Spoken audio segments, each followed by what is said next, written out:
Hello, Cedar Ridgers. You have Kate here. I'm so sad that we aren't together in the same place, but I'm gonna walk you through some art exercises today in order to just allow you to experience some of the things we were gonna do on Sunday together in your own home.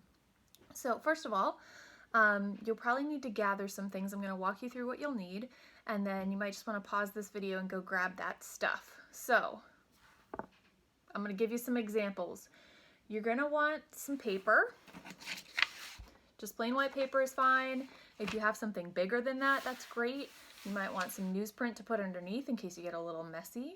I would grab probably 6 pieces of paper just in case you need it, so you have it.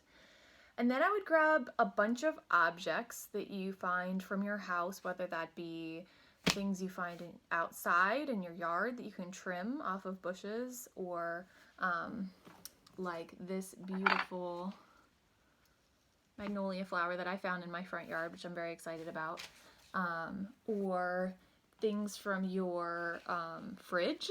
Those could be objects that are going rotten, like this one, or really fresh things like this nice kale that I've got here. What we're going to do today is use these objects to express what we're feeling inside and use them kind of as an extension of our heart space and an opening for God to really touch us and use what's going on inside of us to speak to us, or to get something out of us, to just sort of express something. So the goal today is to make marks on a page and to connect with God. There is no expectation that anything you make is going to be hung in a gallery wall or even looked at by anybody else. The expectation is that it's an expression of who you are at this moment. So that's what we're going to use the objects for. So we've got some things from the fridge, we've got some things from outside. Bubble wrap is one of my favorites in terms of textures. So we're looking for things that would make good textures. So the paint is going to, when I dip this in paint, it's going to, and I dribble it on the page, it's going to make a really cool texture for me. So styrofoam, I actually really love dryer sheets or baby wipes. They're really good for smudging things.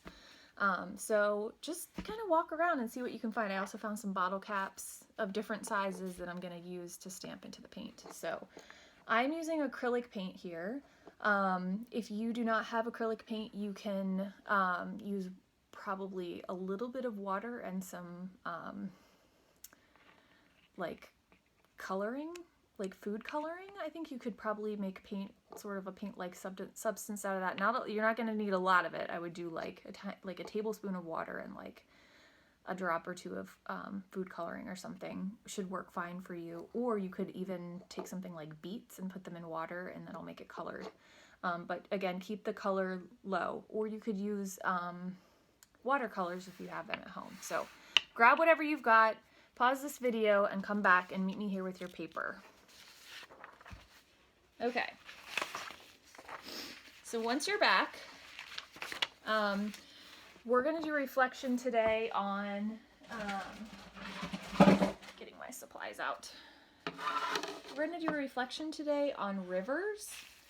And so I'm going to read a poem for you, and we're going to do it kind of like Lectio Divina. So I'm going to read the poem 3 times, and each of those times, just listen and notice the poem if there are any words that stick out to you.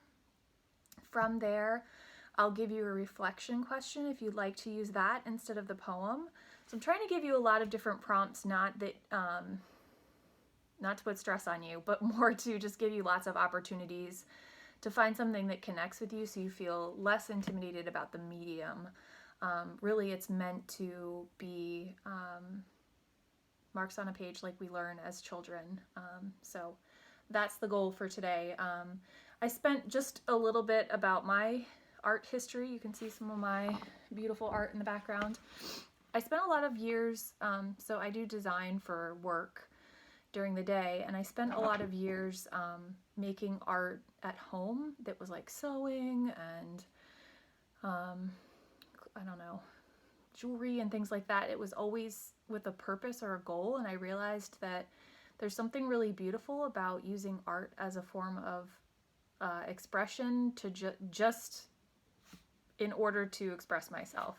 That was a way of connecting with God that was really beautiful and lovely. And so now when I do art, I make stuff that it's not really meant for anything other than just for me to have the experience of making it. So there's not a lot of specific output to it. Sometimes it does become something else, like I cut it up and I make it into a card or something. But not always. Really, it's just a way of me connecting with God, and I really enjoy that. So I wanted to share a little bit of that with you today. All right. So you should have some paint, excuse me, or some sort of water or some sort of coloring that you can use as your medium today. We're getting creative because you've got at home, and that's all you've got. So we're gonna go with that. So let's see. I have some blue and some white here on my palette. I'm just gonna kind of mix those together. First thing I'd encourage you to do, if you feel so inclined, is rip your paper. Because rivers are not symmetrical. So I would encourage you to just rip your paper into different sheets. Keep them large enough that you feel like you can kind of still draw on that. So I'm going to put the rest aside and just start with one. And if you want to keep them large, that's also fine.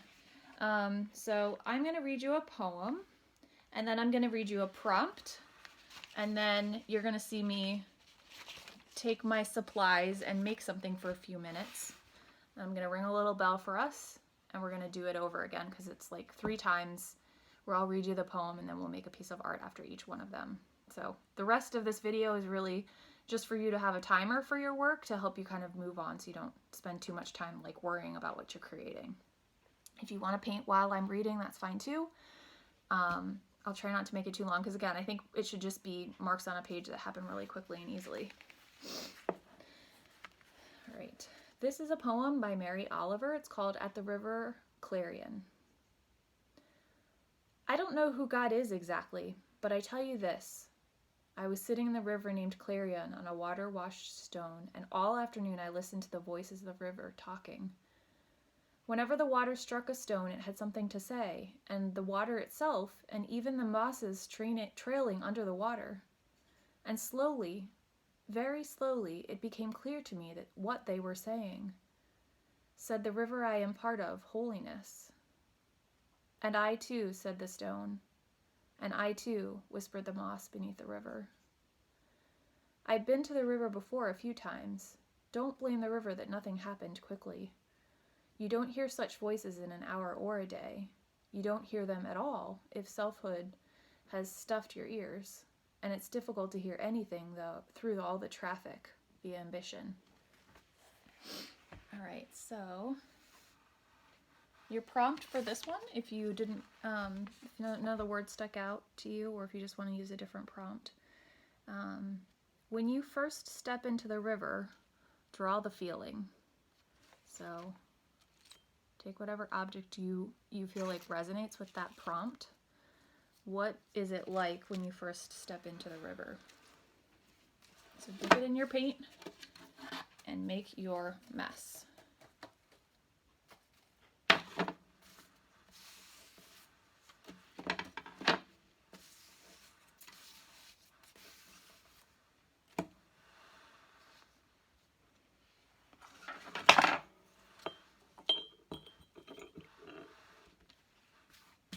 I'm just even using my hands here.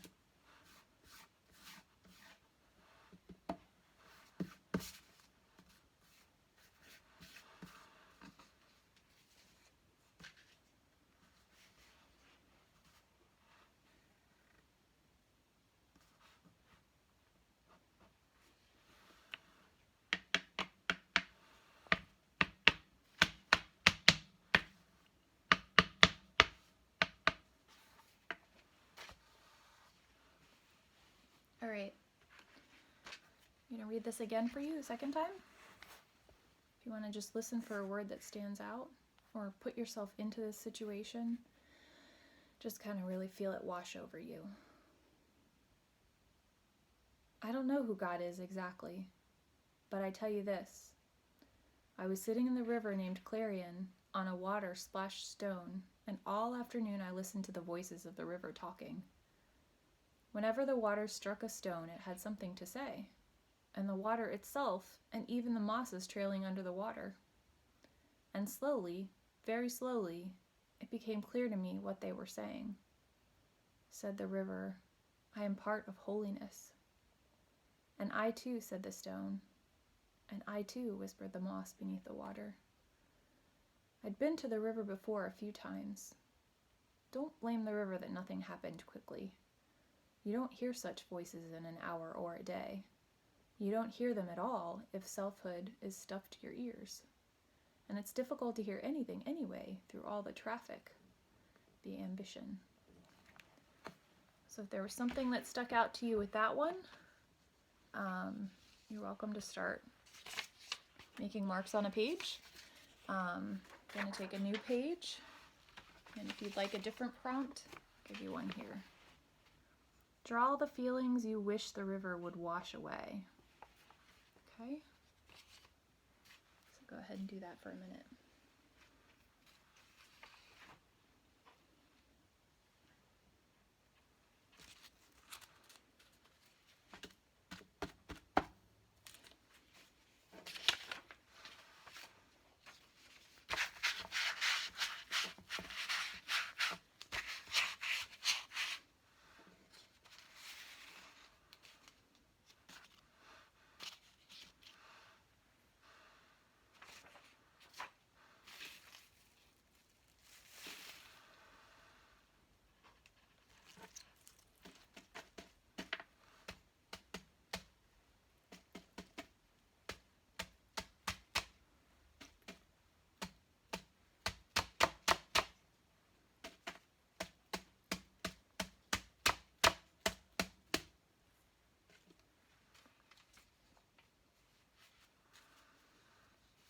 All right.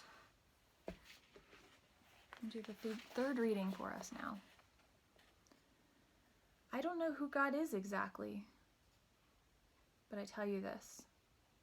I was sitting in the river named Clarion on a water-splashed stone, and all afternoon I listened to the voices of the river talking. Whenever the water struck a stone, it had something to say, and the water itself, and even the mosses trailing under the water. And slowly, very slowly, it became clear to me what they were saying. Said the river, I am part of holiness. And I too, said the stone. And I too, whispered the moss beneath the water. I'd been to the river before, a few times. Don't blame the river that nothing happened quickly. You don't hear such voices in an hour or a day. You don't hear them at all if selfhood has stuffed your ears. And it's difficult to hear anything anyway, through all the traffic, the ambition. Okay? And prompt number 3 is, what does the water whisper beneath the surface? If you want to draw that for your third picture.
So I hope you enjoyed that today. I feel connected to you even though I'm not in the same physical space as you. Just to share a little bit about what I ended up illustrating here. With the first reflection, when did you first step into the river, draw that feeling. And I drew kind of this feeling of rushing water and bubbles coming up and the flow of it and stepping into the flow, stepping into God's presence, and how sometimes that just takes you away in this really scary and really beautiful and lovely way. That God's got such a big plan for us, you know, that if we're just willing to kind of let go and step in. My second one, draw the feeling that you wish the river would wash away. That is the stress of coronavirus and being separated and scattered away from people that I love and care about, and just kind of having everything feeling really scattered, and the pulling away of things. And then my third one, what does the river whisper beneath the surface? And that actually doesn't look all that different than my first one, which is kind of funny, but it turned into this kind of infinity circular thing. And to me, that God really spoke to me at that point, like, we are all connected forever. We are all part of one body, like, no matter if we're separated or not. And so I think that was really the message that God wanted me to hear today. I hope that you heard one too. And feel free to share back with the group if you'd like, or just redo this again, or use your own Lectio Divina, or just make messes with your hands, because I find it really therapeutic. So hope you enjoyed. Hugs to you all. Oh wait, take care. Bye.